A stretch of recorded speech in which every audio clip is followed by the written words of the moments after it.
జూబ్లీహిల్స్ ఉప ఎన్నికల్లో కేంద్ర మంత్రి కిషన్ రెడ్డి మాట వింటే హాస్యాస్పదంగా ఉన్నాయని మంత్రి పొన్నం ప్రభాకర్ విమర్శించారు.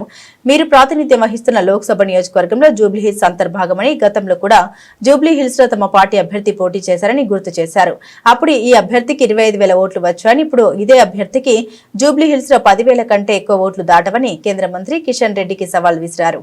ఇప్పటికైనా నిజాయితీగా మీ అభ్యర్థిని మోసం చేయకుండా, మీ అభ్యర్థిని ఎదుట పార్టీకి అమ్మకుండా నిజాయితీగా పనిచేయమని రాజాసింగ్ చెప్తున్నట్టుగా వ్యవహరించారని మంత్రి పొన్నం ప్రభాకర్ డిమాండ్ చేశారు. జూబ్లీహిల్స్ ఉప ఎన్నికల్లో కిషన్ రెడ్డి గారి మాట వింటే పెద్ద జోక్ అనిపించింది. ఈరోజు నేను కిషన్ రెడ్డి గారికి ఛాలెంజ్ చేస్తా ఉన్నా.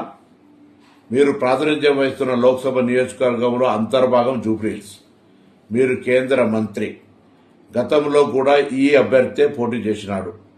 ఈ అభ్యర్థికి అప్పుడు 25,000 ఓట్లు వచ్చినాయి. ఇప్పుడు 10,000 కంటే ఓట్లు దాటాయని నేను ఛాలెంజ్ చేస్తా ఉన్నా. మీరు నేరుగా ఇండైరెక్ట్ గా టీఆర్ఎస్ తోటి కుమ్ముక్కై తిరిగి అదే అభ్యర్థికి టికెట్ ఇచ్చి ప్రచార సరళిని మొత్తంగా దింపుడు గల్లెంలాగా భారతీయ జనతా పార్టీ వ్యవస్థనంతా టీఆర్ఎస్ హ్యాండ్ ఓవర్ చేసినారు. మీ ఎన్నికల్లో వాళ్ళ మద్దతు తీసుకున్న దానికి తిరిగి గురుభక్తిగా ఈ ఉప ఎన్నికలో టీఆర్ఎస్ కు లోపాయకారిగా మద్దతు చేస్తున్నారనేటువంటి మాట యావత్ జూబ్లీహిల్స్ నియోజకవర్గ ప్రజల చర్చ.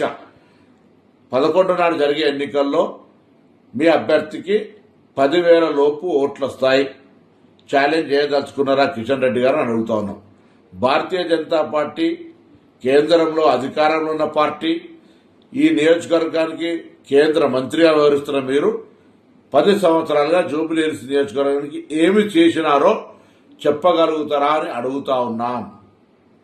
జూబ్లీహిల్స్ గురించి కనీస శ్రద్ధ లేని, పట్టించుకొని మీరు ఈ ఉప ఎన్నికల్లో ప్రగల్భాలు పలుకుతూ గెలుస్తుందనడం అంటే ప్రజలు నవ్వుకుంటున్నారు మీ తీరు పట్ల.